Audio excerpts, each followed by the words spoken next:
ஆமா சொல்றா. கிச்சன்ல வாசனை கம கம கமங்குதே. சிக்கனா மட்டனா? பன்னிகறி. பன்னிகறியா? நீ இப்படியே தின்றத பத்தியே பேசினிரு. வேலை வெட்டிக்கெல்லாம் போவாத. அவ ஆக்கி ஆக்கி போட்டுக்கிட்டோம். போய் பக்கத்து வீட்டு பையனை பாடுறா. மாசம் 50,000 ரூபாய் சம்பாதிக்கிறான். 50,000 சம்பாச்சா என்ன அவங்க அக்காவை கூட்டணும் ஓடிட்டா?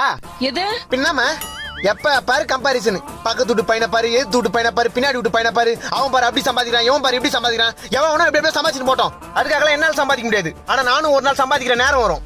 எப்படா? டேய் உனக்கு வயசு என்னன்னு தெரியுமா? 25. 25ன்னா வயசு சொன்னா எவனா வேலை கொடுப்பானா? நாலேஜ் இருக்கணும். நாலேஜ் இருக்குன்னா முன்னாடி நான் நல்லா படிச்சிருக்கணும். படிப்பு ஏறல. ஏன் படிப்பு ஏறலன்னு கேட்டா ஜீன் ப்ராப்ளம்ன்றாங்க. தப்பு ஃபுல்லா ஊமேன் வச்சுட்டு என்ன தப்பு சொல்ற? அப்பனா நீ சோத்துல உப்பு போட்டு தான் திங்குற. டேய் பாத்தேடி எப்படி பேசுறான்னு. இவனை என் தோல்ல தூக்கி வளர்த்ததுக்கு என்ன குழந்தையா இருக்கும்போது கொண்டுக்கலான்றியா?